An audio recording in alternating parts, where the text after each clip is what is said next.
Welcome back to the podcast. I'm your host, Jeremy Miller. Every week, I chat with fascinating people from all walks of life in order to bring you knowledge, inspiration, and insight. If you enjoy the show, you can support it by subscribing, leaving a review, and sharing it with a friend.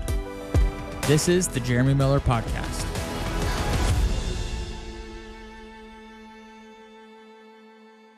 All right, you ready? Yeah. All right, Dominic. Oh, wait, hold on. It's Schlueter, right? Schlueter. I've been saying Schlueter in my head. Well, it's actually the correct German pronunciation is Schlueter, and then one of my relatives just switched it up a few years ago. So Schlueter is technically, you're saying it correct. If we were in German, all the Germans would call us Schlueter, but someone changed it. You just tell people that to make them feel better when they say it wrong? It depends on the setting. So like as a kid, whenever I'd like win awards for cross country, like we'd just let it be. Or the funniest are like the dads that like are calling out kids' names and giving out awards, and they're like, they really want to correct when they get the names right. It's like, no, you're not going to get it right. They'll be like on try 3, like, I've heard some pretty bad pronunciations. And then this is funny, picture day, sophomore year, I told the photographer my name, how to spell, obviously that's how to spell it, and he spelled it Schleveter. Schlueter. So it's been butchered bad before. That's so funny. So Schlueter. That's hilarious. But if you get it wrong, I understand. I love it. Dude, let's just kick it off right there. Okay. We're learning the origins of Dominic's last name. Yeah. I love it, man. But dude, thanks for coming on the podcast. I'm super excited to have you here, man. This is your first time in Austin, Texas? First time in Austin. Explored downtown this morning, which was crazy. Like I was just looking up. I was like, these buildings are massive. So for those that don't know, I live in Ohio, and there are no skyscrapers. I don't know if you'd consider those skyscrapers, but definitely big buildings. Like the Google headquarters is massive. And then even the Austin Library, they've got like that rooftop space. And it's just, you feel small in a way in the world when you see the big buildings, which I think is kind of grounding. It's very humbling, I think. Yeah. And just being around a lot of people.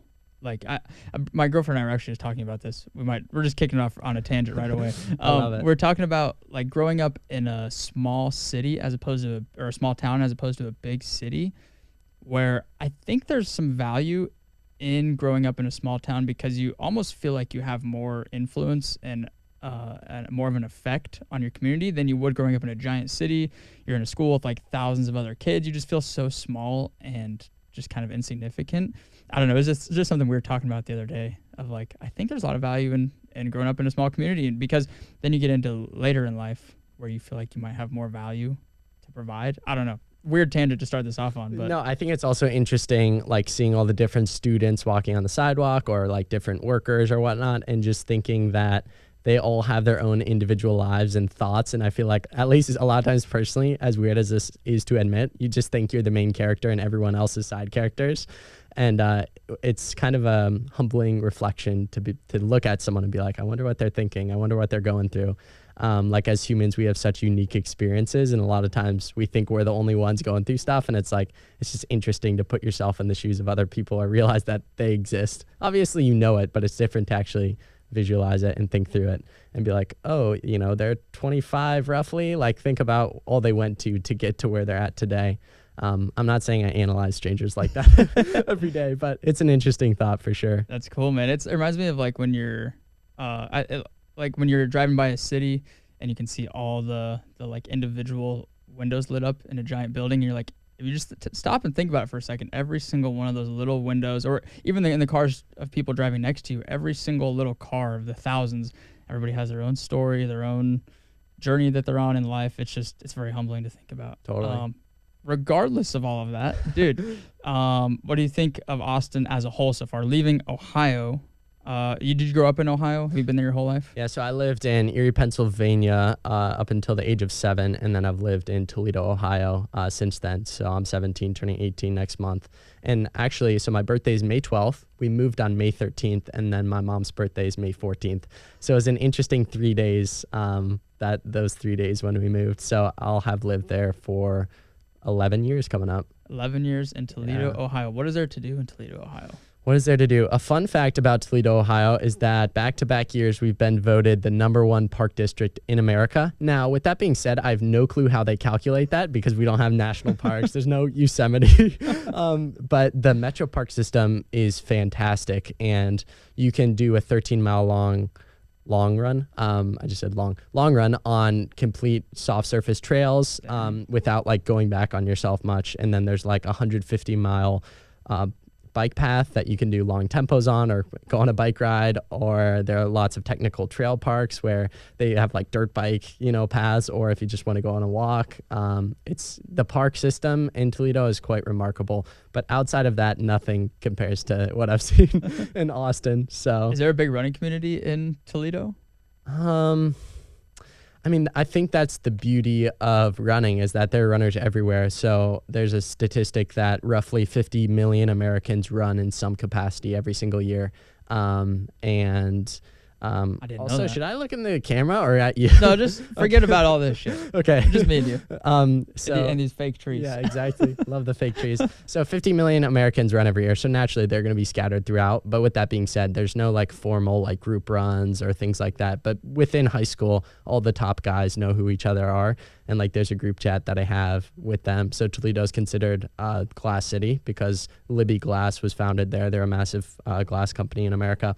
So it's considered Glass City. So I named the group chat Glass City Track Club. And it's all the top runners in Toledo. And we'll text like, hey, run tomorrow, this amount, this pace, like who wants to join at a Metro Park, and we'll get together. So there's like, I feel like a small community around like the serious runners, at least in high school, but I don't know. I'm not really looking for group runs. So they might be out there and I just don't know about it. Do you do most of your runs on your own? Yeah. So my kind of setup, I do online classes, and Ohio has a rule that if you're homeschooled, even though I'm technically not, but I technically am in their eyes, you can compete for whatever school your school district is in. So that's a school called Springfield. So I compete for Springfield, and just to put in perspective how not great they are, sorry if you guys are listening, I was the first athlete and first athlete in 21 years, second athlete ever to qualify for the state championships. So they're just not the best / don't really care to work hard. So if I do run with them, it's like they're with me for a mile. And then from there, like I'll have to bribe kids. I'll be like, I'll give you a drink LMNT packet if you finish an easy run with me.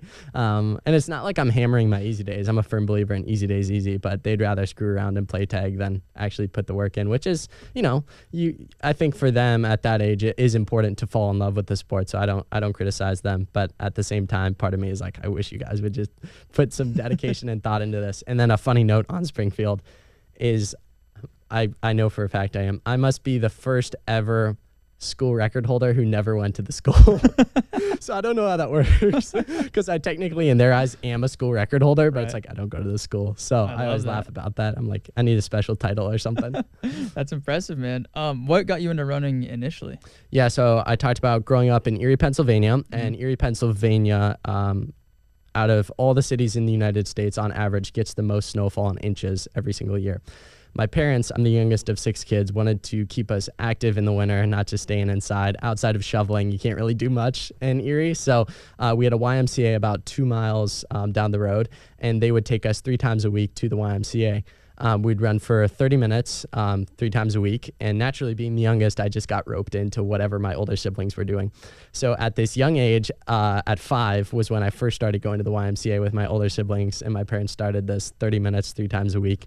And then through that, I have 3 older sisters, but 2 ran with us. And then the other one did elliptical or whatever soft thing with my mom for 30 minutes while we were running. I realized that I was significantly better than my 2 older sisters at these 30-minute runs. And my 2 older brothers would egg me on, like, go get them. Like, how many times can you lap them? Because I remember very vividly this track was 20 laps to a mile. So it was just like, they were like, how many times can you lap Catherine and Grace today? And through that, I realized, I'm actually better than my sisters at this, which at 5 years old, you're not better than them at much because they were older than me. So that was kind of my first experience in the sport of like, okay, I'm good at this and my brothers are encouraging it. So this is a pretty freaking sweet activity. But we did dread, my parents made us wake up at 6 a.m. so we could get it done before school. So it was always miserable hearing my parents wake us up. Time to go run. That's awesome, dude. Yeah. So you were 5 years old when that all kind 5 of years started? old when I started running, and then the school system in Erie let you competitively run in kindergarten. So Whoa. like 2 years later, I was like, or 1 year later, I was like racing kids, Dang. which is really interesting. I didn't know that was a thing. Yeah. Growing up in Wyoming, we didn't have anything, as far as I know, there wasn't anything competitive till like middle school. Right. We had like track day, like the 1 day a year in Yeah. elementary, but that's cool that they had, was it like a club or was it a part of a school? Yeah, so I ran for St. George School, and all the Catholic schools had a little league that they'd compete against each other. And going to meets now, even seeing like first graders, it's like, you guys are so small. So I can't even imagine just watching kindergartners. I think the race at that age was like 800 meters, which Yeah. feels like a marathon when you're 5 Yeah. or 6. So yeah, definitely a unique setup. But I do think the lessons that sport can teach you at that age, if you can teach a 5-year-old discipline in that way, or pushing hard when it gets hard 400 meters into that race, which is like a half marathon, it feels like, and continuing to push and getting the encouragement from other parents when you want to start walking. I think learning those lessons at that age was fundamental for me. And I also see, I think, the benefits of, I would totally put my kid in running at 5 if I could. Yeah, I think sports provide so much value. I think sports are just crucial for kids. Like, they teach you how to handle wins, they teach you how to handle losses. Like you said, when there's moments when you want to stop and walk, or you don't want to go to practice, or there's a time you don't want to do something, they teach you the responsibility. They teach you how to do just so many things that are so valuable later on in your life.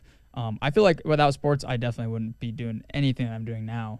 Do you feel like that running has now taught you all of those kinds of things that can bleed into everyday life, like, doing a podcast or getting through school, or just whenever things tend to get challenging in life? Do you think a lot of that comes back to your experience running? 10,000%. I think the lessons and attributes that I gained from the sport, and specifically in middle school when I started to want to get better at that, and then you learn the lessons of dedication, consistency, getting a good support system, nutrition, sleep, etc.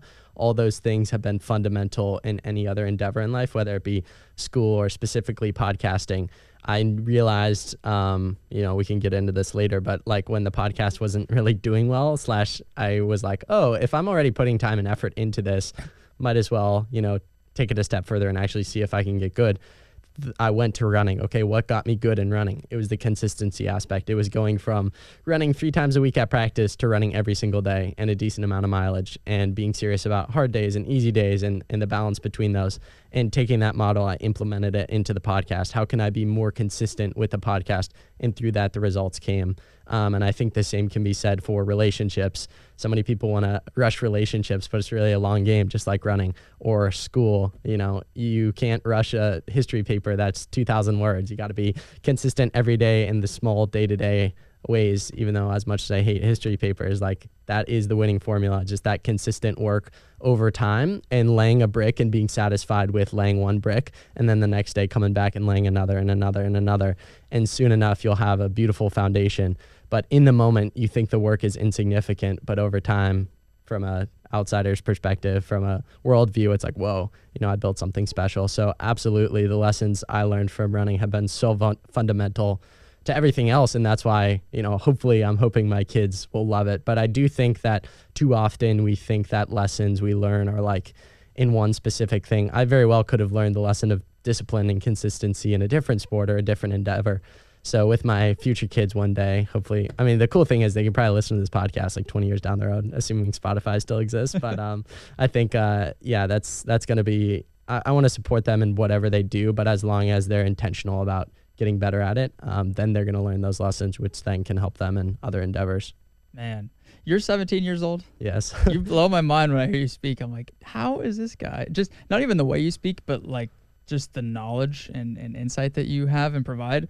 I'm like, man, what was I doing? I wasn't a total screw up when I was 17, but I was just trying to figure things out. And I didn't start like thinking in this way, definitely until I got it, not at least until college. So it's just so impressive to see somebody at your age. And I know you say that you don't give a shit about age. Like, age doesn't matter. Like, just it's all about your mindset, right? But regardless, it's like you've had less time to experience things and experience life than somebody who is older, obviously. So where do you think you've gotten all this like knowledge and insight and just this mindset that you have now? Yeah, first to note on what you were saying there, I think that conversation is super important when using me as an example, or hopefully there's someone younger doing what I'm doing or something better, hopefully out there, or someone super old who's, chasing after their best self.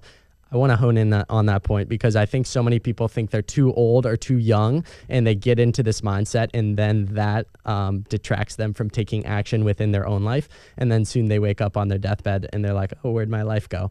And that's something I would love to encourage our listeners today is, regardless of your age or where you're at in life or your friends or your interests, it's never too late to become a better version of yourself. And there's a saying, you are under no obligation to be who you were 5 minutes ago. I think it's the truest thing in the world. You can just one day decide that you want to be a runner, and boom, you can go out and be a runner. You can one day decide that you want to start eating healthy, and boom, you can go out and start eating healthy. You can one day decide that, hey, my friends are not actually productively helping me to become the version of myself that I want to be.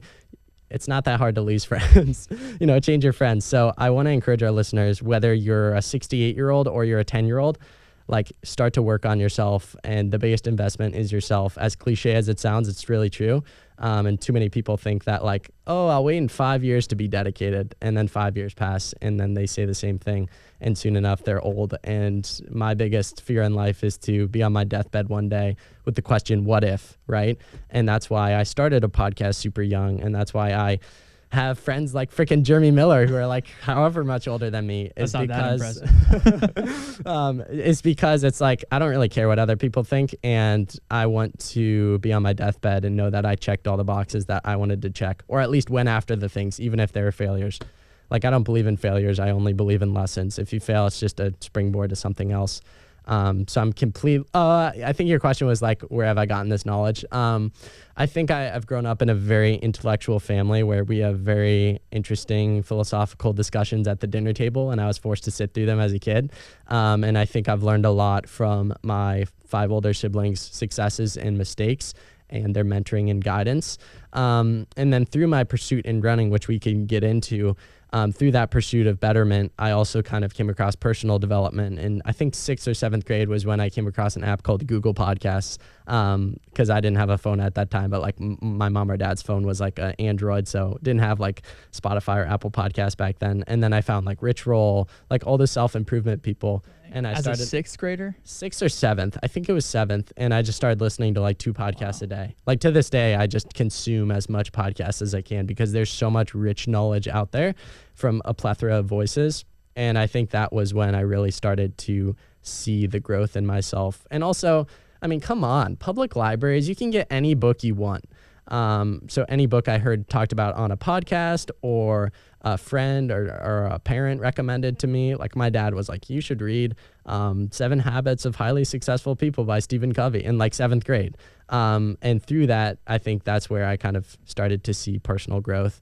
One thing I pride myself on is being a curious thinker and just chasing curiosity, assuming it's rightly ordered. And through that, I think through that curiosity, I've been able to read a ton of amazing books, have a ton of awesome conversations with people like yourself, listen to incredible podcasts. And the best part is I've come a long way, but I have so much further to go. And I think that's the beautiful thing of having that perspective. Sure, it's cool where I'm at and I'm proud of myself for how far I've come in life, but it's I have so much further to go. Dude. And so much to learn from so many people. Dude, if you're at this point when you're 17, I can't imagine where you're going to be in 5-10 years from now. I'm very excited to see it. But Appreciate dude, it. You said so many great things in there. One of the points was you talked about just the choices that we make are what lead to our lives. And somebody, I can't remember who it was telling me the other day. It was Pierce. We were talking about it after the podcast we just recorded. He was saying that your lifestyle. Wait, what was it? I'm messing it up. I think it's your lifestyle leads to your life or something along those lines. Basically, the point is whatever you choose to do on a day-to-day basis. If you choose to go for a run in the morning, you're a runner. If you choose to eat healthy, you're a healthy person. If you choose to spend time with your kids, you're a good parent. Whatever it is, we have the choices and we have the power to make our lives into whatever we want them to be. And I think everybody knows that, but for some reason, we just don't take action on it a lot of times. I don't know what caused you to take action, because I know that's something you really pride yourself on, is don't suffer from paralysis by analysis. Don't overthink stuff. Just do it. Just take action on it. Where do you think that comes from? I think looking from an outsider's point of view, humans consume, but very rarely do they act on it or create on it, kind of as you're talking about. And for me, it was like, great, I listened to this many podcasts, and great, I've read Why We Sleep and Atomic Habits and Leaders Eat Last. Wow, I just butchered that name. Sorry, Simon Sinek. Start With Why is another book I read. And it's like, great if I consumed all that, but if I don't act on it, I'm basically going against the whole premise of these writers or these podcasters or these people in my life. And I love the saying, you can't improve what doesn't already exist. And I think when you approach life with that mindset, it's just you go after things. And I don't know if I'm answering your question. It's hard to pinpoint a time where I started taking action. I just realized that if you want to get good at running, you have to do the work. If you want to become intelligent, you have to read the books, consume the knowledge. If you want to be a kind person, you have to practice kindness when it's really hard or with the people that you don't want to be kind to. If you want to be joyful, you have to practice joy on the days when you wake up and things aren't going your way and it's a bad hair day or like, the sun's not shining, like whatever it is, you have to choose joy in those moments. And yeah, we all have choices, and it's just a matter of, are we going to consume and not act on it, or just consume and then use that as a springboard to action. So I don't think there was a specific moment or light bulb that I can point to of like, oh, this is when I started acting. It was more just I very much realized that in order to get results in life, you have to work for them. You can't sit on the couch and expect things to come to you. You can't expect to sit on the couch and become a good runner or have good friends without actually acting. Like, I love the saying, excellent work attracts excellent people. Like, if you want good friends, you got to do excellent work, and kind of viewing these things as like small steps to get there.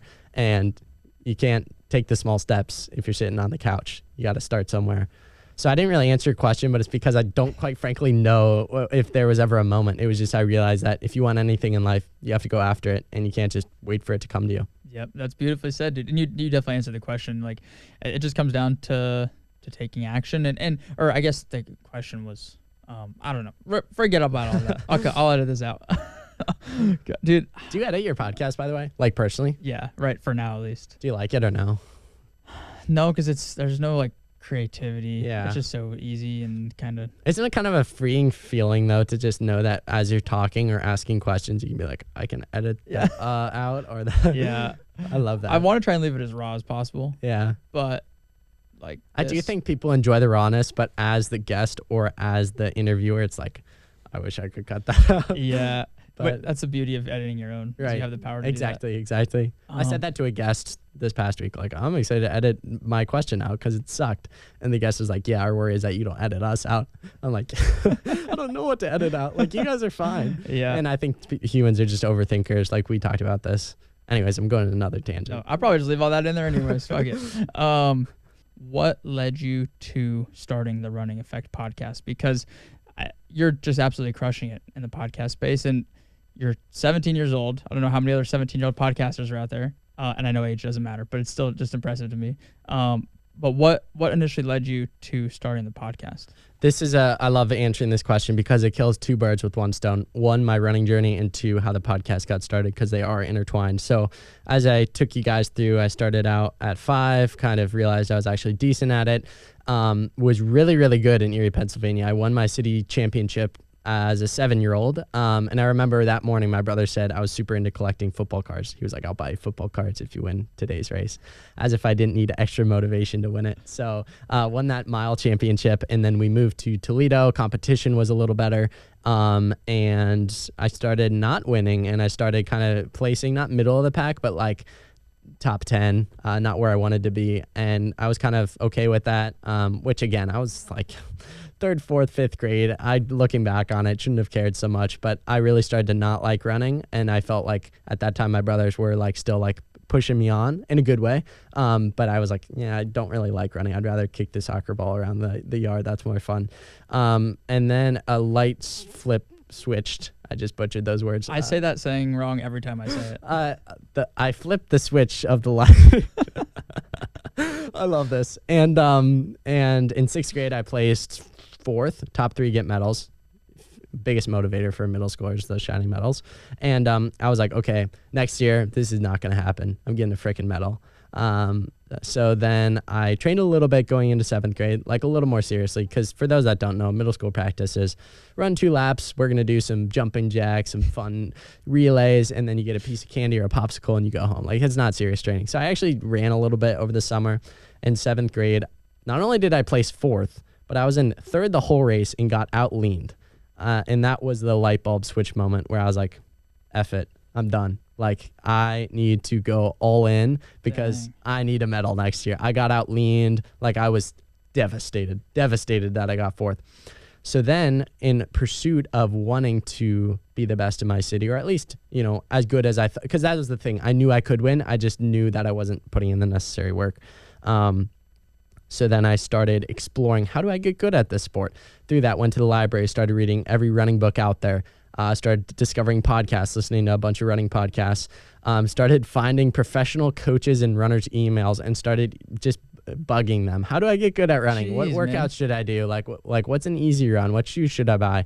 Like, all the questions a new runner who wants to get good was asking. Through that, I won my city championship. I'll actually have to send you the video because my dad captured it by drone, which is pretty cool. And that was such a meaningful race. To this day, like, I kind of get chills thinking about it because I put in so much work in order to get there. And also, I'm very proud of myself. Like, looking back on it, 8th grade's still pretty young, even though you feel so old in the moment. It's like, dude, I have the utmost respect for an 8th grader doing like 2 track workouts a week to go after what he wants. So winning that race was really meaningful, one, to accomplish a goal I had set out to do, a feeling every runner can relate to. But number 2, I kind of, through that experience, was like, wow, I got good through the exploration of reading books and talking to like mentors, coaches, runners. And I was like, how many other kids are out there like me? That was the first thought of a podcast of like, oh, I want to help other kids out there like me who are like good, but they want to be great and they don't know what steps to take in order to be great. How old were you when you first had that initial thought? 8th grade. After I won, I kind of drew that experience to, I'm winning because of the books and the runners and the coaches I talked to, but how many other kids aren't going to those means because they're not readily available. Yeah. I mean, I went through very deep holes to find people's emails. You just became obsessed. Yeah, exactly. So then that was the first thought. 14? 8th grade, 13, 14, whatever it is. I think 13. 13. So then a freshman year was good. Sophomore year was good. COVID happened. And that was like, I have to take action. I'm not going to let this podcast thought live with me till I die. Even though I'm super young, like, just start it. And through that wealth of connections from connecting with people over the previous years, I already had so many guests who I knew I could get on. So I wasn't starting from zero because I already had relationships. So I started it the summer going into my sophomore year. So that is 2020, coming up on 3 years. And yeah, my whole intent with it to begin with was to give younger runners the tools and skills necessary to succeed and to take their running to the next level, because that was me. If I hadn't sought out those connections and those people's emails, like, I wouldn't have been where I was. And at the time I was like a pretty solid runner. So I really wanted to, through my interviews, give back to the next generation of like my younger self. Like, I wanted to be the resource that I wish I had. So started the podcast, absolutely laughable.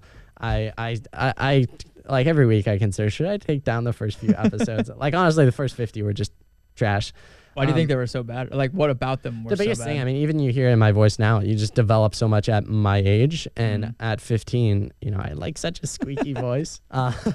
So I'm serious. Everyone go listen to episode 1 of The Running Effect. It's laughable, but it's beautiful because I'm leaving it on there for the eternity. Yep. Because it shows people where I started and where people can start. That I haven't always been this, oh, you're on the Spotify charts. It's like, yeah, that wouldn't be special if I didn't suck originally. And that's the beauty of life. And something, you know, I preach to you all the time. Like, dude, you can flunk these first 50 episodes, which you're killing it already. Like, you can flunk these first 50 episodes and it doesn't really matter because you grow at an exponential rate, 1.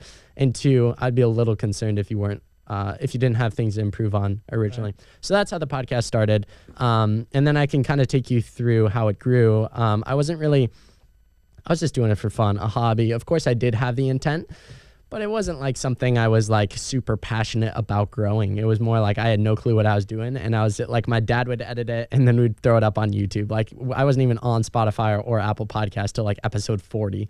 So now you're not on YouTube. Yeah. What the hell, man? We'll fix that. So the light I'm trying to use that phrase again. The thought went off in my mind, similar to me in 7th grade, of like, okay, I'm already putting time and effort into this. How can I be great at it? Because I'm already putting time into it. Like, might as well achieve excellence in this as well. So basically last summer, so really not like just a year ago, I was like, I already have the podcast. I'm very inconsistent. Sometimes it's 2 episodes a week. Sometimes it's 1 every 3 weeks. And you're not going to grow this way. I didn't have Instagram, so there was no marketing. And last summer I was like, okay, let's actually see, you do like this. You're passionate about it. You have the guests who are really, really solid runners. Like, okay, go all in and see what happens. And literally in less than a year, transformation is ridiculous. I'm trying to think of the number off the top of my head. From last April to this April, our monthly listeners have gone up like 2,600%. Holy shit. And even in the past 6 months, our monthly listeners are up 660%. And that is proof of that consistency works. I went from an episode every 2 weeks to then 2 a week to now 1 every other day.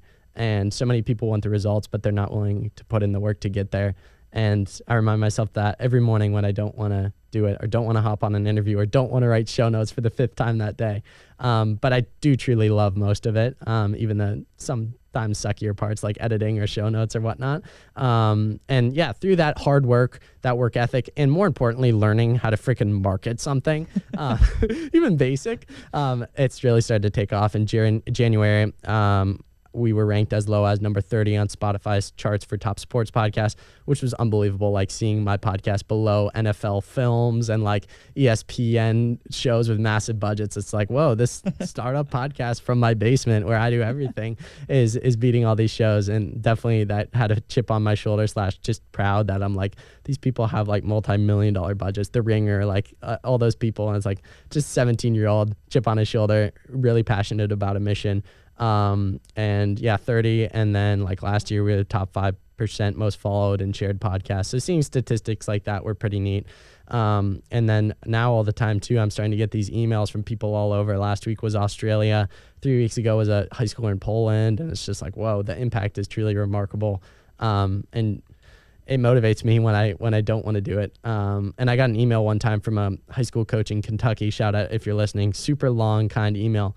But he ended it with basically like, if nothing else, I hope this message like inspires you on the days when you're not feeling like it, not feeling like posting, because it's impacting me and my team in Kentucky. I was like, dude. So that was a very long response, but that's kind of the journey in a nutshell.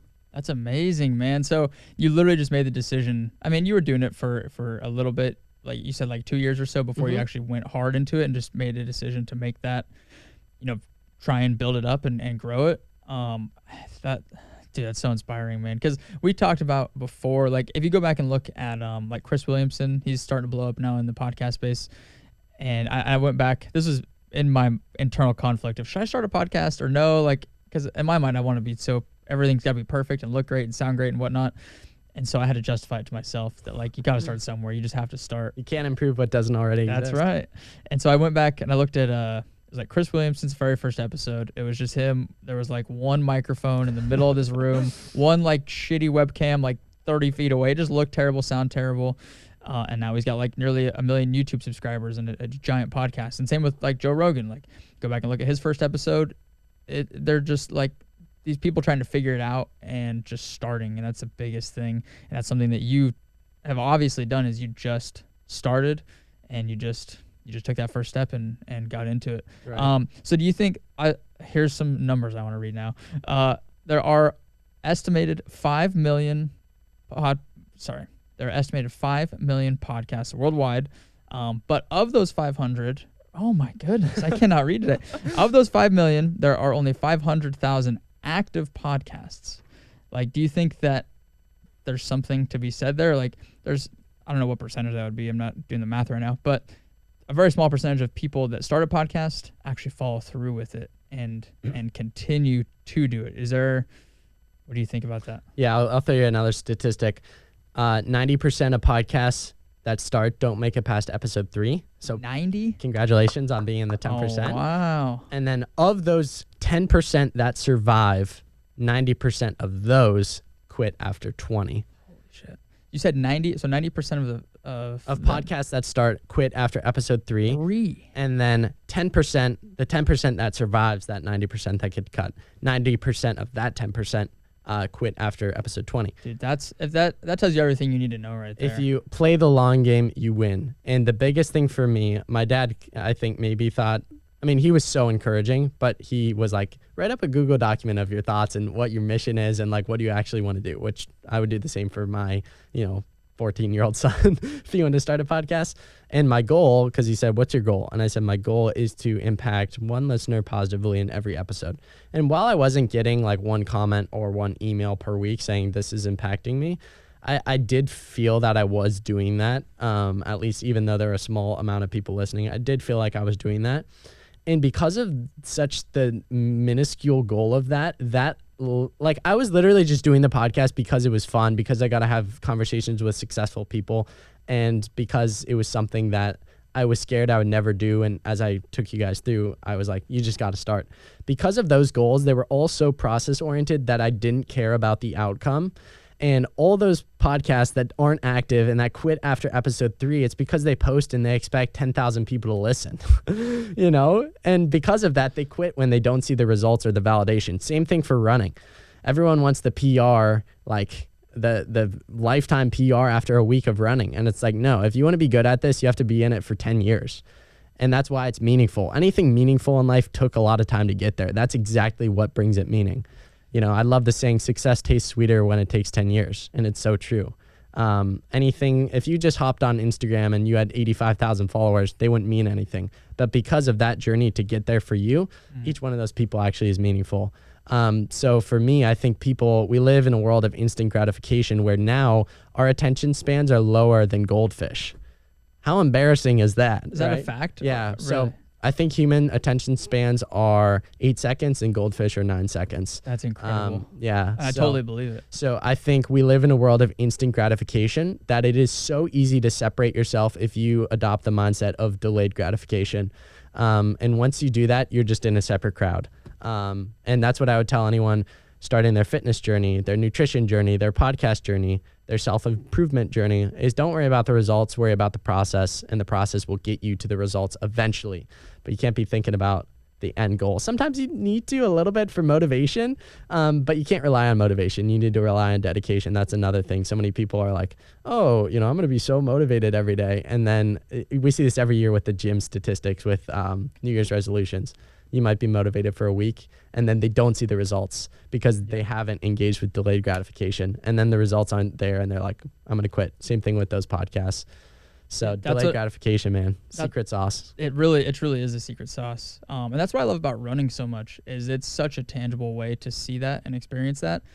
Like when I first started getting into running, I just wanted to go run. We talked about this last week when I came on your show, but like I just wanted to go and run as hard as I could every single run because I wanted to like hit a PR every single day. But when I realized that you can't just go out and do that every single day. It's just the consistency over time that develops the skills that you need.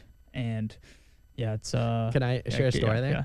So you talked about running very hard every day. Going back to my middle school self, I didn't quite know how to get good. My thought process for getting good was running all out every single day. Of course. Kind of like you talked about.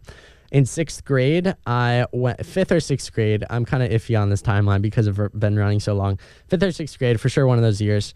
My older siblings who kind of didn't run super consistently now would bike by me. And also I was too scared to run in the neighborhood by myself. I'm not sure if that was a parent issue of like instilling fear or like, but like every parent's like, just stay safe. And like, I feel like it was very valid from their perspective to be like, warn me about certain things. If cars stop, like, just be safe. And I think through that, I was like, just scared. So I'd always try to get a sibling on the bike.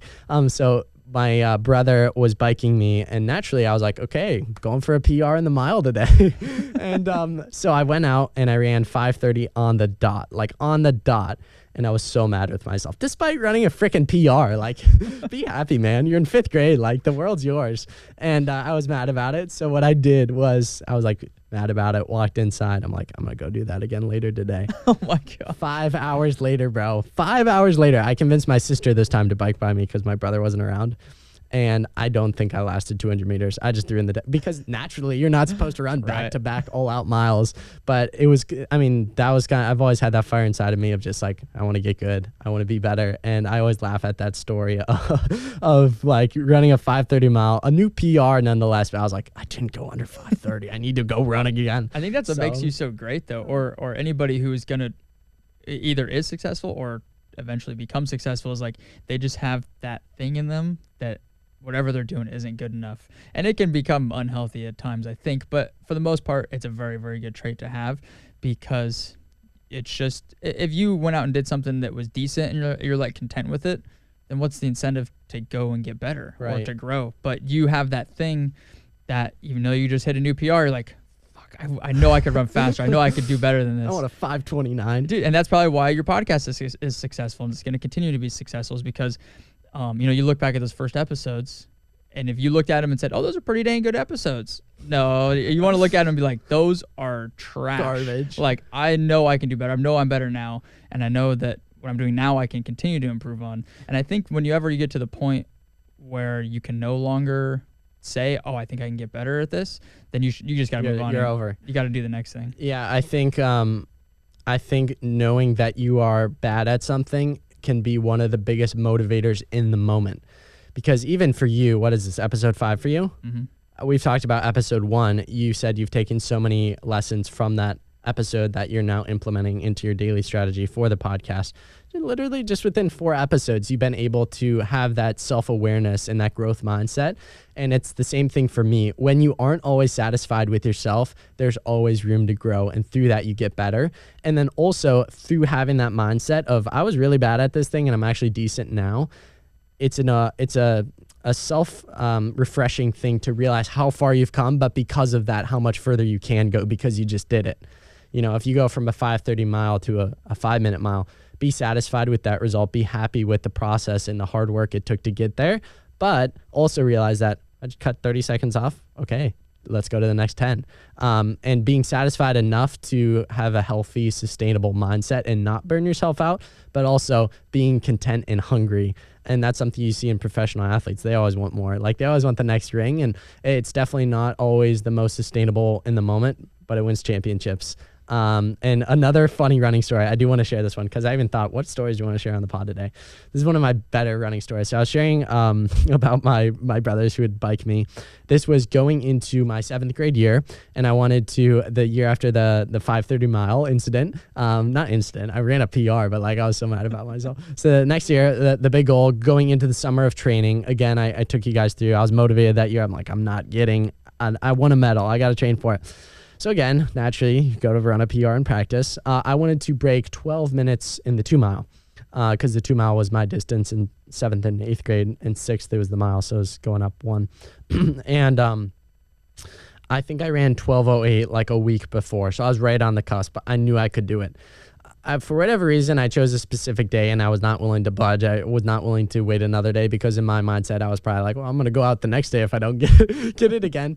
And the solar eclipse, like they happen like once every 150 years or 1,000 or whatever it was. I don't know if you remember this day, but everyone was talking about it. My hometown was like the like mecca of it. Really? In Wyoming. Like this is a weird tangent, but everybody from like everywhere just came to this tiny little town in Wyoming. Anyways, go back you know what I'm talking about though. Everyone was talking about for weeks. Like this is a once, you're never going to experience this in your life again. Everyone go out, you can purchase the glasses at your local library.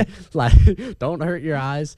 So dude, good marketing with my thing. 7th grade self, I realized it was going to be a high of 85 degrees that day. I remember all this very well. 85 degrees that day. And as I knew at that age, at that point, that you can't run as fast in the heat and the humidity, etc. What I came to find out through research was that when the moon is in front of the sun, or whatever the solar eclipse thing is, sorry, people, I don't pay attention in science, that it cools down because the sun's not there. Right. There was about a 7-degree differential. So I went into that day, Jeremy, and I said, Joseph, he's my oldest brother. I said, we're going on the dot. Like at like 12:01. It was like 12 something because the moon is going to be in front of the sun and it's going to be colder. And that's my shot to break 12 minutes in the 2 mile. So we went out. I came through in 6 flat, like 5:59 high or 6 flat. And my brother was like, come on, you just did this. You can do it again a little bit faster, a little bit faster. And I kid you not, like I'm trying to not look up because I like heard all the warnings on the news, like don't look into the sun. You need to buy your special glasses from the library. I wasn't trying to run with them on. And I ended up running 11:58 during the solar eclipse. And like a few minutes later it ended. And that's one of the funniest, most vivid moments because I did something of such significance for myself at that time during such a historic moment. And we come inside, my parents are like watching the TV and like that with it on the like sun. But it's just such a side hilarious story that I think back to of like, I've always definitely been meticulous and like, it's going to be 7 degrees cooler. So that's so funny, man. So my first time breaking 12 minutes in the 2 mile, which is now like tempo pace, was during the solar eclipse, which is a pretty BA thing to have pride in. That's so funny. Everybody else is out, drink a beer, watching the moon or the sun. You're just out there running PRs. That's so funny. And you mentioned in there that you're like a very, you said meticulous or maybe like analytical type of person. I'm definitely that same way. Do you feel like when it comes to running, do you think you develop that from running of like all the math and the calculations and all this stuff? Because I don't know where it comes from for me, but I don't know. That's not even a good question. No. I think it's a good question. I think absolutely, because through learning from these coaches and these athletes, it's like if you do these workouts over year span, so 52 weeks, you're going to get good. It's like the input, you get the output. It's not always like that, but through that, you kind of learn that meticulous preparation is how you get good, and that it's no one week, it's no one workout, it's the sum of everything. And again, too often people are like, oh, it's this one workout that makes or breaks people, or the running media especially is like, what's the one workout you did before you ran 12:50 in the 5K that made you run 12:50 in the 5K? It's like, you idiot. It was the 12 years of work beforehand that made this athlete a 12:50 5K runner. Otherwise, everyone would go do a 10-mile tempo. And they all say the same thing. It's like, it's the sum of all the work. And I think something I've seen in high performers, in individuals like yourself or like national record holders or national champions, is they're all so meticulous. And again, maybe to a fault, but a lot of times these high performers have to have those kind of obsessive mindsets in order to get to where they are. And I'm not saying it's a healthy or sustainable thing, but they realize that they have the short period of a high performing career and that they need to be do the work 365 days out of the year.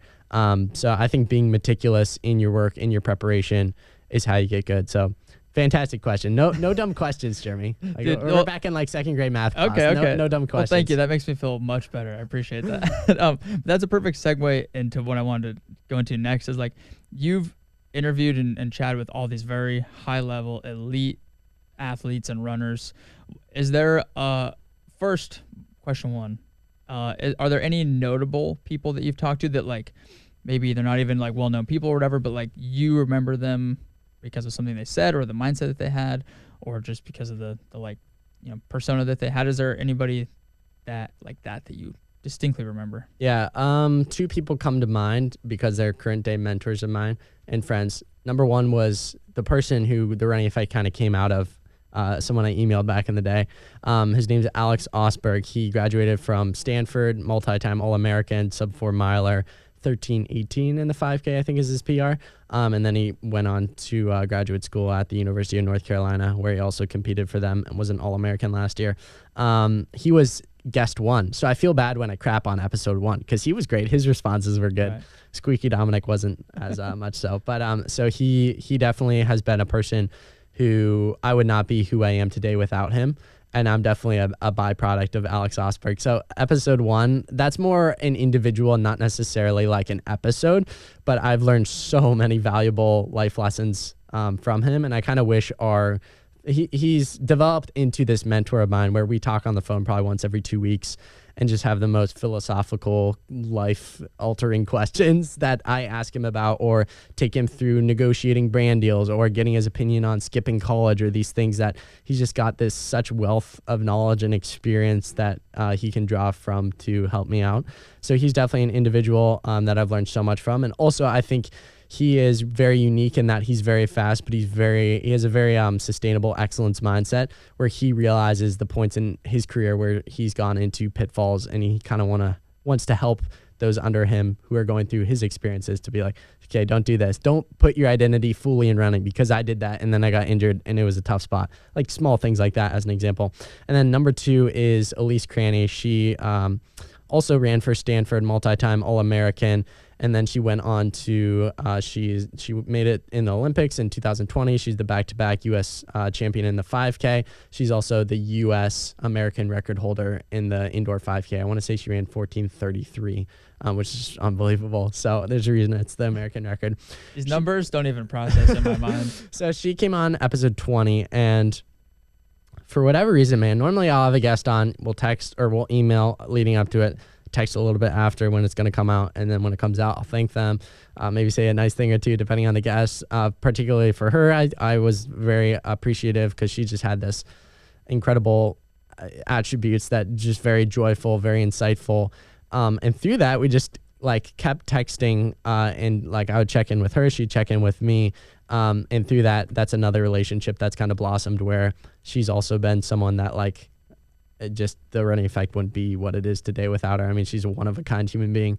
So those two individuals, while it's not like, I'm kind of forgetting your question, while it's not like super specific, those are two individuals of relationships that kind of blossomed out of the podcast, specifically in Elise's case. And I think too often people see the performers on TV and they're like, they're in a different world, but it's like, no, they're just normal human beings who all struggle with the same things. And quite frankly, even though they're running 13:18 in the 5K and 14:33 in the 5K, they deal with injuries too. Like as us mortals think that like, oh, they're, they have it perfectly fine. Or a big thing I see is people are like, they're always motivated. It's like, they're never motivated. They're just like us. They don't want to get out of the bed. They don't want to get out that afternoon to do their 5-mile double after doing 15 miles in the morning. Like they're just like us. I do think there are obviously attributes that help them to be better than us. But I think a lot of people see the athletes on TV and they're like, they're in a different world. It's like, no, they're the nicest individuals ever and very caring and loving and supportive. But so many relationships have come out of the podcast. And I think that's been, it's the perfect excuse for myself as a high schooler to just have ridiculous conversations with unbelievable individuals. Like this CEO of The Atlantic is one, Nike's historian emeritus, his whole job with documenting Nike's history, worked hand in hand with Phil Knight every week, the founder of Nike.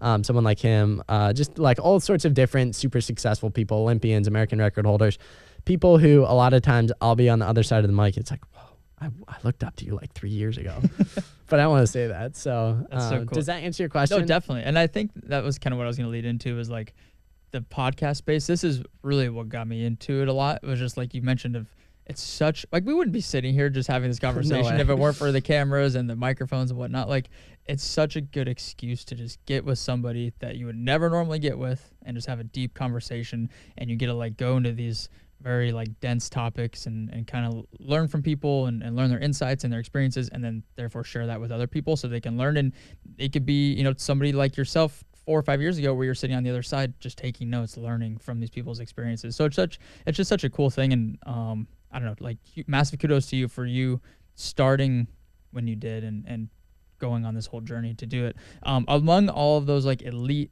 athletes that you chat with and these like really high performers, are there common threads between all of them as far as like what do you think makes them so elite? Is it their genetic abilities, or is there something internal, mentally that they can like maybe tap into? Because I should preface this question more with like I'm obviously not an elite runner, like I'm average more or less, and I'm constantly trying to figure out in my own head, I'm like, do I have like genetic limitations, or are these mental blocks that I'm putting on myself? And I think it's probably a combo of both.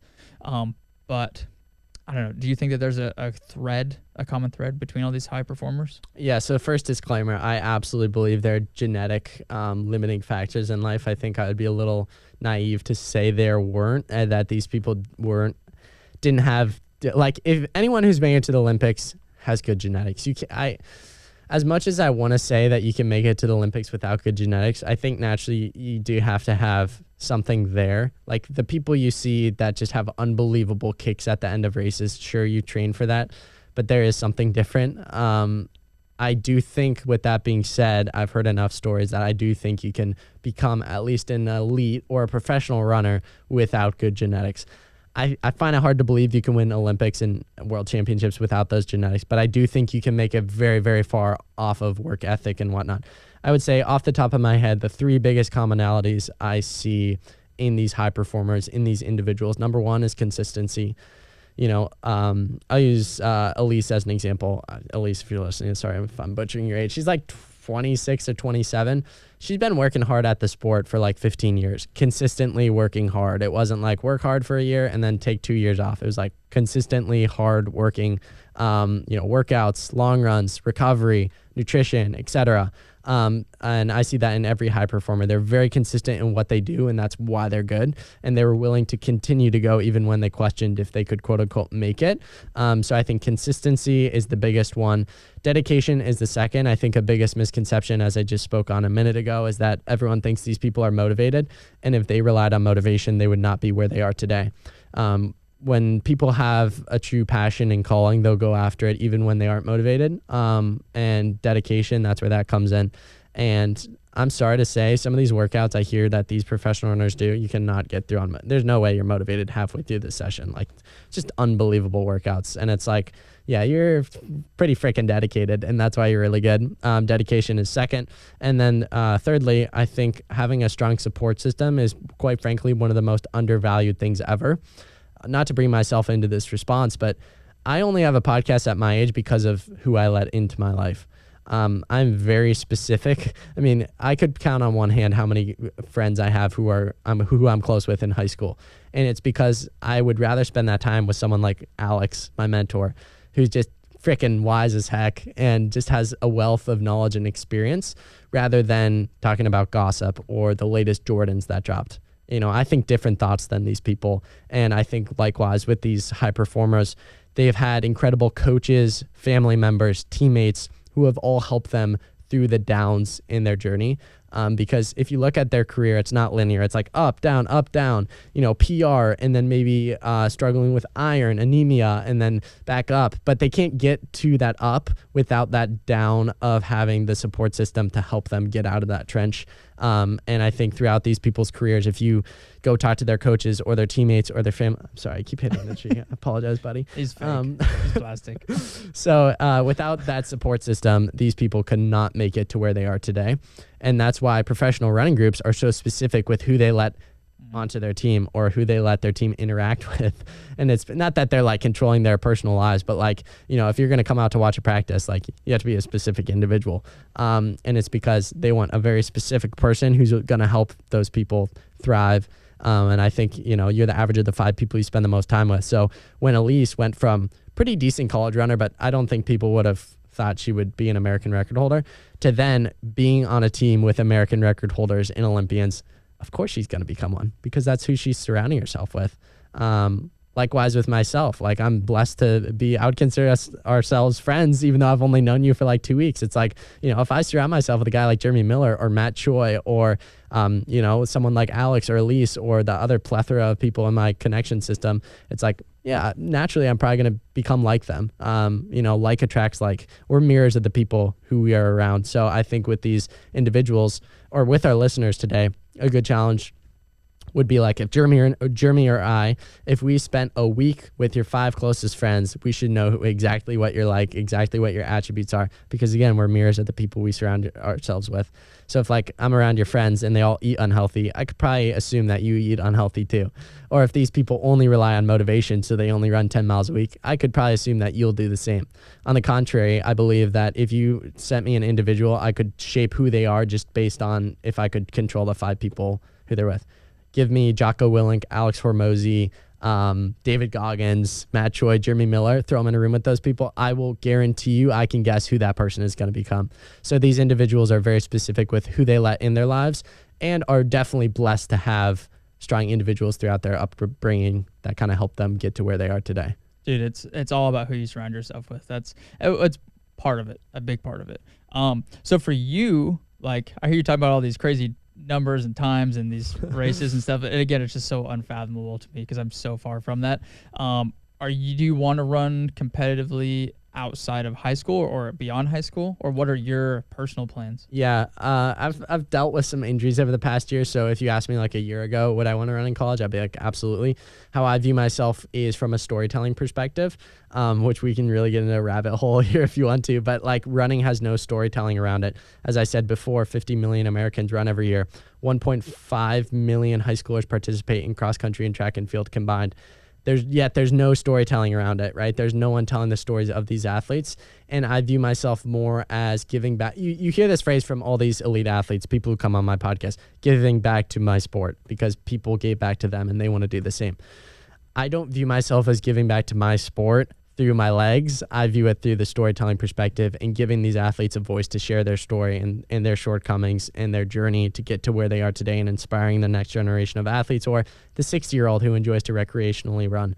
I view myself as pushing the sport forward from the storytelling perspective rather than through, my legs running fast times and inspiring the kid watching. I also think that I'm going to continue to chase after my goals, and I'm really interested and curious about the marathon distance and the 100-mile distance, and I'm definitely going to explore some of those distances rather than like the very traditional high school mindset of like, I've just been in this system really since, as you guys have heard, like really, really young, where it's always been about time. And I kind of want to transition out of that and use my curiosity and, okay, what's a 100-miler like? What's the David Goggins challenge like? What are these different things like? And not really worry about time, but more worry about just checking a box of doing a challenge, if that makes sense. And it's more about checking a box, but you know what I mean? Like doing these incredible experiences that my mind hasn't even been able to think of because I'm thinking of the next day track workout to get in peak mile shape.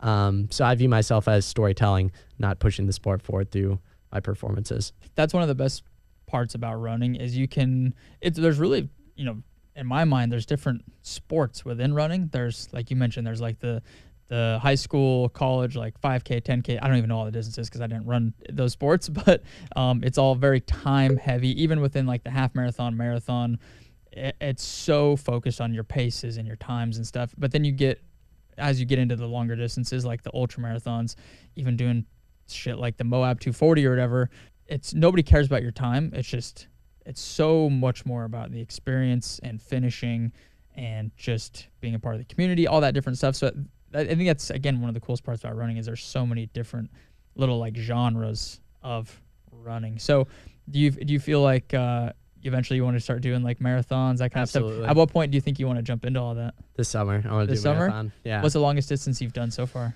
For like training people would be shocked at like serious 5K training. I mean, even the best 5K runners in the world are like running 100-mile weeks because speed comes from strength, right. Which a lot of people don't realize. Like, of course, you are doing faster track workouts, but you need that aerobic base. The 5K is a very aerobic event if you break it down, not to get too scientific.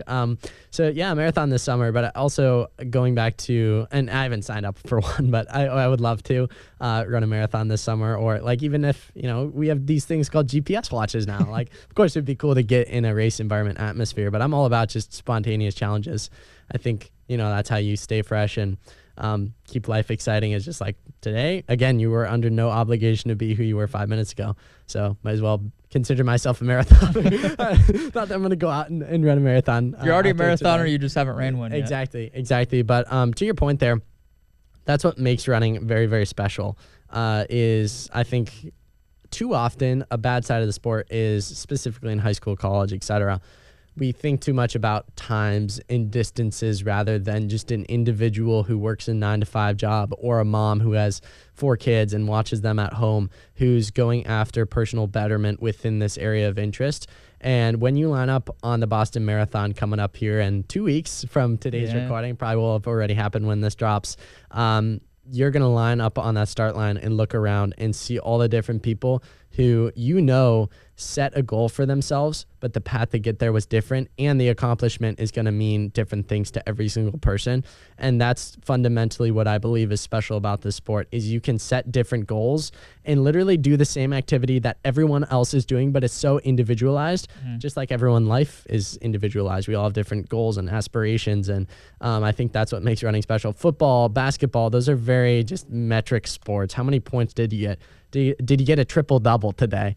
And running's very much like, sure, people do focus on the time and place, but what I'm saying is I think a lot of times we got to zoom out and be like, you just completed a challenge that you worked hard for, or maybe more importantly, you failed at a goal, but you became better through the pursuit of that goal. And now you can go back home and be a better husband. You can be a better father. You can be a better coworker because of that dedication, that discipline, the attributes we're talking about that running gives off. So I think those are some powerful things that our sport brings of like literally anyone listening today, someone who's not running can literally decide to stop the podcast right now and go run the most they've ever ran before and challenge themselves in that way. And no one needs to know about that. So I think too often we think, what are other people thinking of me? Did I qualify for Boston? It's like people care to an extent, but people don't really care. Yeah. And the beauty of running is that you can set individualized goals and go after them and feel the dopamine and the sense of satisfaction after going after them. And those feelings are so individual, and we understand them mutually as runners. Because even though our running paths are completely different, we know what it's like to run a PR. I was going to say marathon. I don't know what it's like to run a marathon. Soon. But I hope. Hopefully. No, I think that's, again, one of the coolest parts about running. As far as I know, there's no other sport where you can be on the same course or the same field running essentially alongside or at the same time as like somebody like Kipchoge, right? Or like somebody He's like running Boston. I forgot about that. Yeah, like you said, it could be somebody who has kids and works a 9-to-5 job. They're literally doing the same thing, same day, same course, same time as the most elite people in the world. There's no other sport where you can have that at the same time. So it's so cool, and it's just comes down to you versus you instead of you versus the person next to you. And that again is one of the greatest parts about it, is that pursuit of you versus you is never ending. Right. It's always, you can run further or you can run faster, or and to some extent you can always just do something better than you did previously. Yeah, and I think so often people get stuck in the mindset, including myself, of you versus me. And a good amount of competitiveness is necessary in specific levels of the sport, like in high school, definitely, or professional. If any professional runners are listening, your paycheck is dependent upon that. So yes, to an extent, but I think too often, vast majority of runners, let's just take this out of running. Vast majority of people in life, it's all about the comparison game. And the saying, comparison is the thief of joy, is the truest statement ever. And we're constantly comparing ourselves to others. What is this person wearing? What have they accomplished? What degree do they have? And that fear almost paralyzes us from taking action.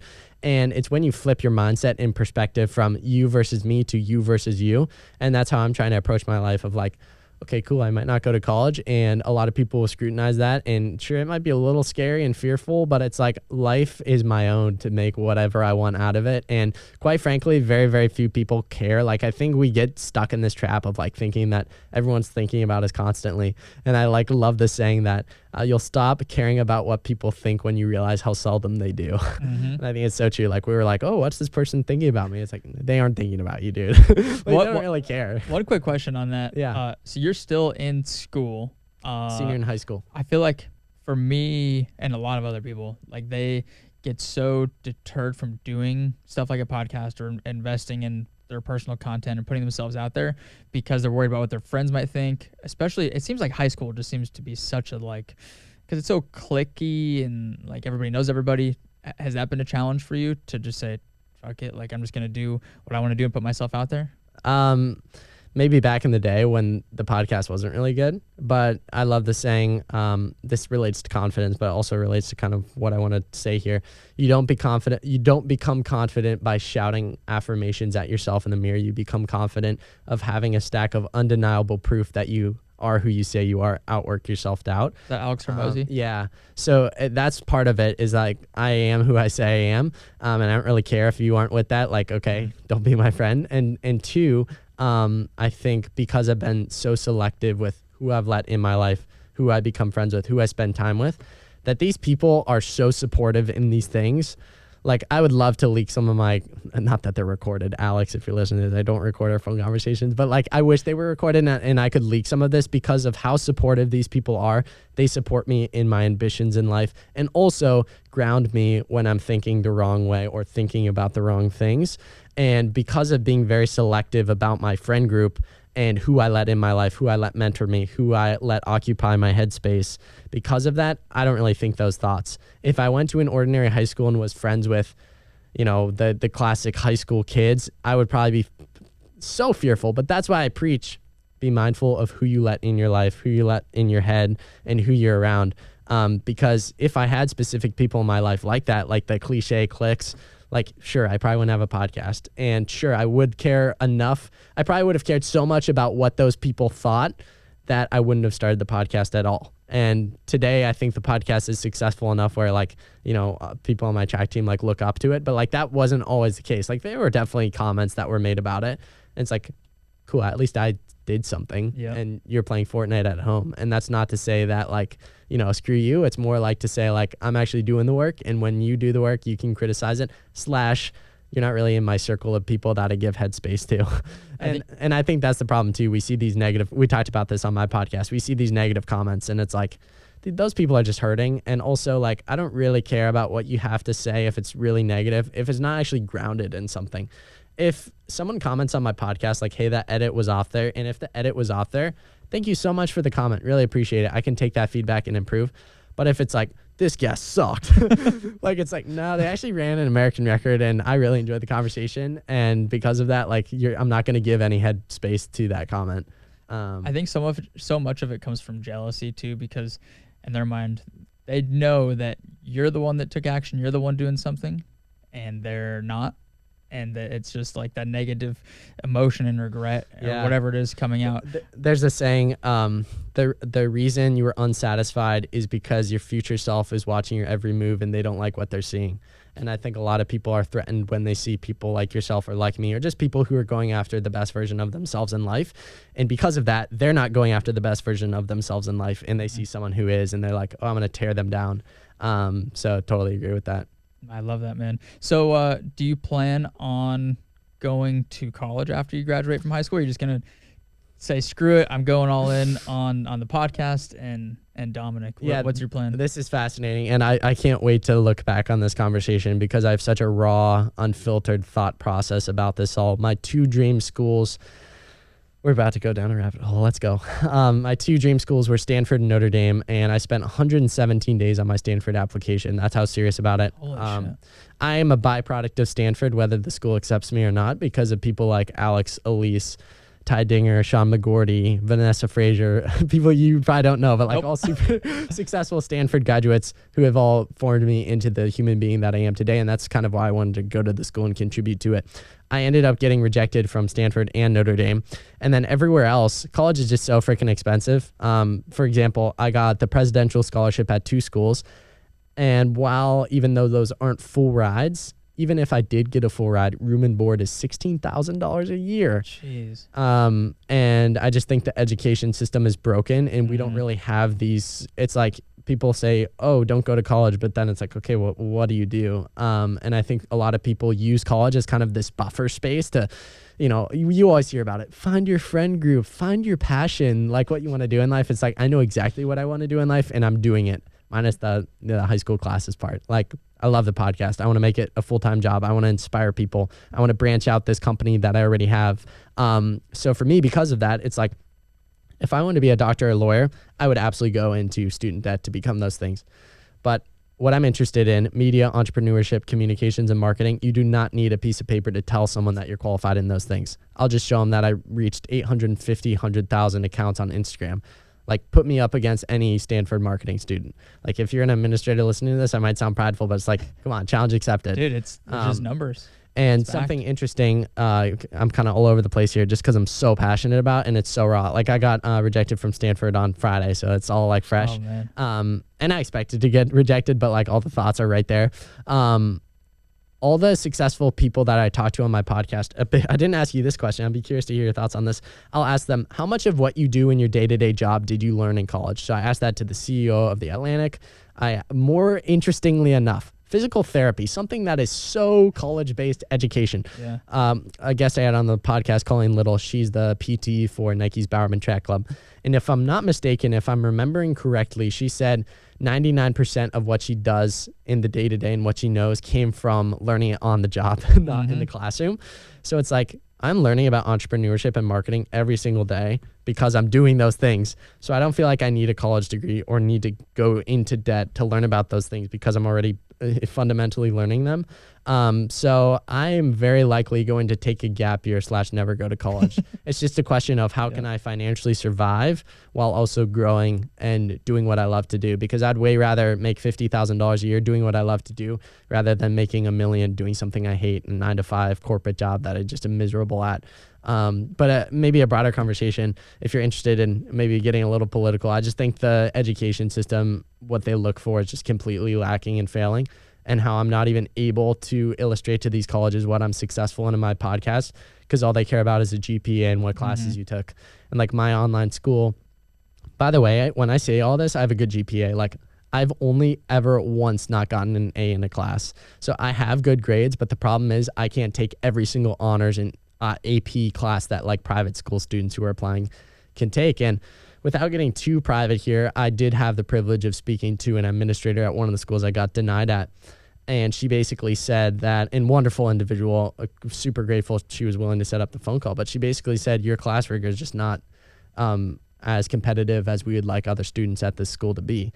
And I was like, one thing I have that most every single student at your institution doesn't have is applied knowledge. I've shown that I can apply the knowledge I learn in the classroom and outside the classroom into a specific endeavor and be the first ever. I'm the first ever high schooler on Spotify's charts for top sports podcast, at least to my knowledge, and I'm pretty sure that's the case. And it's like, but they don't really care about that. They care about you taking every honors class and AP class. Like, why are you caring about classes? Like, so my major would be like media or entrepreneurship. Why wouldn't you pick the kid that's doing the thing rather than the kid that's taking classes or got a 36 on his ACT? And it's like, okay, and that makes me feel better because it's like, okay, our values aren't aligned, and therefore I don't really want to go to an institution that doesn't value what I bring to the table. And then all these colleges care about their endowments. Like Stanford's endowment is $38 billion. Like, what do you do with $38 billion? First of all, and second of all, I'm so passionate about this. And second of all, I love it. Like these schools do care about money, but nowhere can you actually illustrate that. So one of the schools, Notre Dame. So to get your Master's of Business Administration, MBA, that's like one of the highest salary jobs coming out of college. You have to get your undergrad degree for 4 years, and then you go get your MBA. Notre Dame on their website states how much their students make in internships going into their MBA year, or maybe like after the first year of MBA. This summer, I'll be making more than every single area of study. Nowhere, I'm very passionate about this. Nowhere could I illustrate that.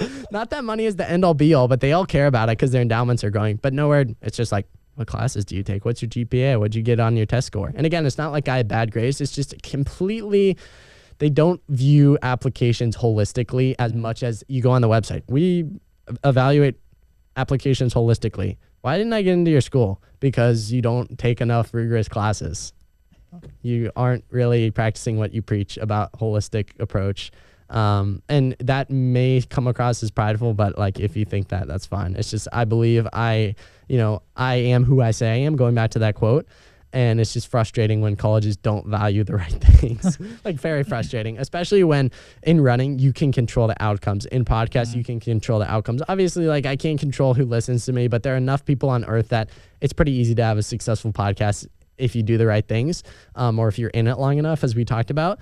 With a college decision, it's just up in the air to an administrator's decision, and you can't really control their upbringing and how they view applications, and if they put more weight into something like a company and a podcast, or if they put more weight into a AP and honor class. So it's all fresh and raw, and that's why I'm so passionate about it. But I do have a heart for the kids who are actually going after what they want in life and aren't being rewarded because of it, at least from an educational standpoint. Dude, that was a very justified rant, and I love to hear that. Because I'll tell you, as somebody, my plan was to go to law school eventually for no other reason other than my parents told me I should go to law school, and so my undergrad was political science, and went and did political science for 4 years, graduated. I don't use anything from that. I don't even remember what I learned. So you agree about learning it on the job? Oh, 100%. Because, dude, all the business people that I know, or entrepreneurs, or people that are working for themselves, none of them went to school. And if they did go to school, none of them are using the things that they learned in school. They learned it hands-on, doing the things that they just, you have to learn when you grow a business that school's not going to teach you. Right. And I have so many friends on the flip side of that who went to business school, they got their MBA and did all this shit, and they're as far as I know, none of them started a business, or they're not using the. If they did start a business, they're not learning any of the shit they learned in school. They're just it's like you said, it's just such a broken system, and I think people just want people to play the game and be a part of the system, and I don't know. It's a very corrupt thing, and it even just going into like the financial side of things is so. Oh, they benefit. Up. Why are we charging kids $16,000 a year to live and eat? Come on. There's this like really messed up dilemma where like as soon as the government came out with the like federal student loans like FAFSA, that is obviously an incentive for the schools to jack up the prices because like they just get a loan from the government. They can it's just such a messed up system. So I'm so glad that you realize this now as a high schooler before you go down this path and get into like loads of student debt and just waste your time, frankly. Right. And again, if you're going to be a lawyer or I think an it's engineer absolutely validated or a doctor, to go right because you need it's kind of a means to an end. Right. But my form of like David Goggins. So David Goggins, I love when he went back on Joe Rogan after his newest book. He talked about how he reads the hate comments, records them, and then plays it back to himself. What I'm going to do is frame the rejection letters of Notre Dame and Stanford and put them in my big office one day. And again, so many successful people get rejected from the school every year. So I try not to take it personally, but also it's not that I was rejected from the school. It was that I was rejected from those schools for the wrong reasons. And I haven't talked to Stanford, so I'm not exactly sure of their thinking. But with the schools I've talked to, it's just like, I mean, any kind of rejection never feels good. Well, and I'm a firm believer that rejection is just a redirection, and I'm a firm believer in Christian. And one of my prayers going into this, as hard as it was Jesus, please open the right doors and close the wrong ones. And how I like to view this, at least, maybe I'm wrong, is that he closed the wrong ones, and the wrong one very well could have been Stanford. And as scary as it is in the moment, I think 5 years from now, that Dominic will say not going to college was the best decision of his life. Not that I've made decisions yet. I just have to figure out how I can financially survive and continue to grow as a human being. And I'm quite frankly not really worried about those things because I'm a go-getter. You know, I have a good work ethic. I have the attributes. I have the networking. I've got the connections. And while, you know, a sophomore at Stanford is a sophomore at Stanford, taking the classes, partying every Friday night, you know, hopefully by that point, the Running Effects is a 6-figure business. And you know, I'm going to enjoy looking at that rejection letter every day. Dude, I think you're going to be just fine. Hopefully. I think while you're saying all that, I think one thing that gives me a lot of confidence you're going to be just fine is just that mindset that you have of the rejection is just a redirection, because I think so many people, and it's so easy to do this, you get rejected from something, you think, fuck, I'm a piece of shit. Like, right. I just need to go, you know, I guess I'll just go work this boring job because nobody else wants me. I don't value myself at all. But not that it's like you are think highly of yourself or in like a, you know, an arrogant way, but like you just know what you want to do and you have the passion for it and you know what it's going to take to get there and make it successful. So, dude, you're crushing it, and I'm really excited to see where it all goes, man. Yeah, no, I think I'm losing my thought process. I'm like in the zone. I think with that, like, yeah, I think it's always scary in the moment. Humans fear the unknown. And studies have shown that 85% of what humans worry about doesn't actually happen. So when I have those thoughts of like, oh, you're going to live on the streets, not that I have that specific thought, but like basically it's not going to work out. You should have gone to college. It's like, no, that's not going to happen. Like when you have specific attributes as a human, you just make things happen. Now I'm remembering where I wanted to go with your response there. Rejection as a redirection. I've had more companies not respond to my request for sponsorship than I've had companies respond. I would say reaching out to guests is probably half and half. 2 weeks ago, I sent out like 10 emails for like big guests to come on. 0 were responded to. A lot of people would throw in the towel. No one's coming on my podcast. And it's like, no, that redirects you to the next person or to the right person that will come on your podcast, or to the next company. Like I'm doing a series with presented by Hoka, the running shoe company, and that's dope. Under Armour on New Balance, Nike, Adidas. Like I reached out to every single company. The last company I reached out to was Hoka, and they're the ones that ended up sponsoring it. And they're probably gonna be great to work with. They're amazing already. Yeah. I love the company and a lot of big things coming with them. So stay tuned about that. But like for me, it was like, imagine if I just threw in the towel after all those companies. But I kept going. You keep going until you find the solution. And again, so many humans are like, it didn't happen this time, so I'm going to throw in the towel. And while I do think, maybe in some things in life, it's worth throwing in the towel for if you're not actually, if it's not grounded in the right things. But I think a lot of things in life, humans make excuses so that they can throw in the towel early. Like, I don't have the best $380 Joe Rogan microphone, so I can't start a podcast. It's like, that was me. No, that's not how it works. Like, the amount of crappy equipment podcasts that exist, it's more about the other things. But as humans, we like to cling to the things that justify our irrational actions that don't allow us to take action. There's so much value in the persistency of Right. everything. Well, man, this was a ton of fun, dude. Yeah. We chatted about I know. anything I feel like and we could everything. talk for like a I couple know. more hours. I'll have to come back to ATX This was fun. How long are you in Austin for? till I fly out Wednesday night. And you're So what are you here for? Can we talk about it? I think we can talk about it. Matt said something on his Instagram story this morning. So basically, I might potentially intern with Matt Choi this summer. Nice. And basically, Jesse Itzler wrote 2 books. This is actually a good piece on persistence. Jesse Itzler wrote 2 books, Living with the Seal and Living with the Monks. I loved both those books. And through that, I'm thinking, how can I grow most in what I'm interested in, which is media, entrepreneurship, communications, and marketing? If it's not going to happen in the form of a college degree, it's going to happen through people and communities and companies. Matt Choi's at the top of that. So I shot him an email after my first interview with him on my podcast, like 3 weeks after meeting the guy. I'm like, hey, what are your thoughts on this? Like, me living with you for the summer, helping you out with some things and also learning from you. And a few meetings later, I'm out here like shadowing him, and we might potentially make it work this summer. But also there are a plethora of other incredible opportunities. So we'll see. But Matt and Anthony, absolute 2 studs, and Jeremy, like I'm in such a small world in Toledo, Ohio, that when I come out to ATX and see the massive buildings, and it's just a different world out here. So we'll see if that happens this summer. But extremely grateful to Matt for having me out there, and even just these few, like, even I've been in Austin for less than 24 hours and I've learned so much. And dude, we were going through IKEA yesterday for 2 hours, and I'm just like, so what are your thoughts on, like, if TikTok goes away, or like, how do you reach out to this company, or like, tell me about your mentor, or like, what did you learn about this like person who's like Matt was talking about this person who's really good with his kids. I'm like, oh, what did you learn from that? This YouTube video is doing well. I'm like, okay, what did you do well, you think? And even though like those questions, as annoying as they may seem to Matt, I'm like drawing so much inspiration and guidance from.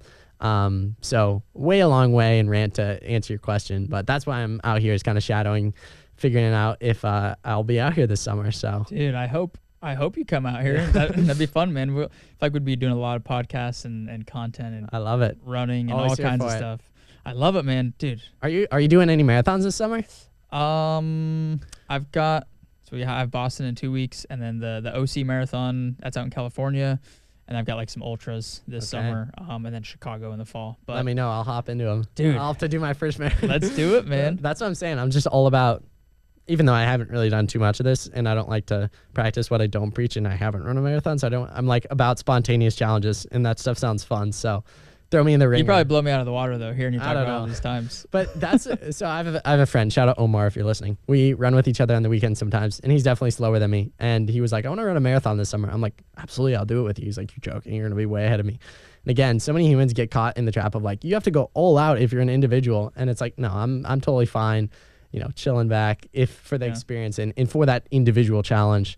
So I'm here to pace the next Jeremy Miller. I love it, dude. Miller, I'll just be marathoner, dying, and you'll just be trotting next to me, just fine. Say that David Goggins, who's gonna carry the boats, Jeremy? Who's gonna carry the logs? I need that, man. Man, this was so much fun though. Where can people find you and your podcast? Yeah, so the Running Effect podcast, if you just search the Running Effect, it'll come up on Spotify, Apple Podcasts, Google Podcasts, YouTube soon, because Jeremy's bugging me enough about it. Get your ass on YouTube. And then the Running Effect on Instagram, and then if it's like a business thing, Dominic Schlueter on LinkedIn, or therunningeffect@gmail.com. So Awesome, man. appreciate you, man. Stoked to release my episode with you. This is so fun to do. Fancy studio, cameras, nice microphones. But yeah, I think like you said, these conversations are so much fun, and you can draw so much out of them, and they're a great excuse to go deep on subjects. And maybe as I'm on this tangent, a challenge to our listeners would be seek out the uncomfortable intellectual conversations in your life and find individuals who are willing to have those conversations with you. So my brother, who lives in Columbus, Ohio, 2 hours away from me, super successful individual, now musician. He just signed with Provident Music Group, which is under Sony. Sony owns Provident. So very successful individual. And I'll talk to him probably like 5 times a week. And sometimes it's 10 minutes when he's coming home from the gym. Sometimes it's 40 minutes when he's coming back from the airport from Nashville after recording. And we'll just have very insightful, deep conversations. Or someone like Alex Osberg, who I talk to on the phone like once every 2 weeks. Very insightful, deep conversations. And through those conversations, through conversations like these, you glean so much insight from humans who are insightful and who are truly seeking the best version of themselves. So if I'm the listener today, go have an uncomfortable conversation or intellectual conversation and talk about death, mortality, talk about goals, talk about discipline, dedication, things you're lacking in, things you can improve in, things you're doing well. Be proud of yourself for the things you're doing well. Have those tough conversations, positive conversations, because you're going to feel better walking out of that room or off the phone call with that person than you would talking about, did you see what was on the news today?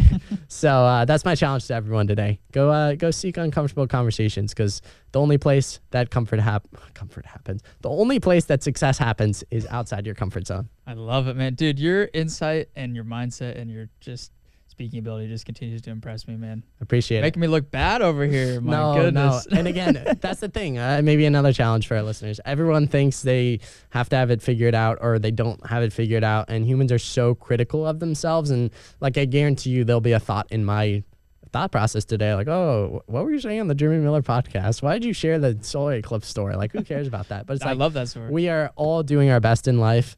And what makes humans unique is our uniqueness, which is like, duh. But it's like, what makes conversation special is our uniqueness, that you bring something unique to the table, that I bring something unique to the table. And out of my 170 guests, no one is the same. And that's why the conversations stay exciting and why people keep listening. Like, if they were all the same conversations, the numbers would just slowly decline. Like, you're just having the same conversation, bro. I ask a question to most of my guests. What advice would you give to your high school self, which I forgot to ask you. And almost every single time it's a different response. And that just shows that through our human experiences, we're all different. And that's what makes us special. And utilize your specialness and uniqueness for the world, for good. Like, be a force for good, as Notre Dame said, which I would have loved to been at their university. But nah, you don't need that. See me from the top, Notre Dame. See me from the top. I love it, man. That was beautifully said, dude. But again, thanks for coming on, man. Go check him out, the Running Effect podcast. Appreciate Dominic, it, brother. I'm so excited to see all this cool stuff you're about to start doing. Me too. Episode 5, right? Episode 5. We're on episode 5. Yeah, this is 5. Let's go. And that's what excites me, guys, about Jeremy. Real quick, we're just going to continue to try this on, is that I was so bad at episode 5, and you're like wavelengths ahead of me that I'm like, man, Jeremy's going to be on top of the world by episode 170. Because I feel like I'm starting to figure it out, and it takes a while to feel like that. And I'm sure you don't feel like that yet. But from an outsider's perspective looking in, it's like I didn't have tons of time this morning because Matt was throwing me through the ringer running wise. So I didn't have too much time to listen to your first podcast. But even the first 3 minutes, I'm like, Jeremy's asking questions I didn't even think about. So keep grinding at it, and use this as a special occasion to realize how special what you're doing is, how far you've come, but how much further you can go. And we'll run it back soon. Dude. God, you guys hear this guy? He's crushing it, man. You're super impressive, man. Again, go check him out, the Running Effect podcast. Thanks for all the kind words, and thanks for coming on and being a part of the podcast, dude. This is a ton of fun. That's a wrap, people. Let's go. Love it. Goodbye, everybody. Man, that was so much fun. Thank you so much for tuning into the show. If you enjoyed this episode, please make sure to subscribe to the channel, leave a review, and share it with a friend. We'll see you in the next one.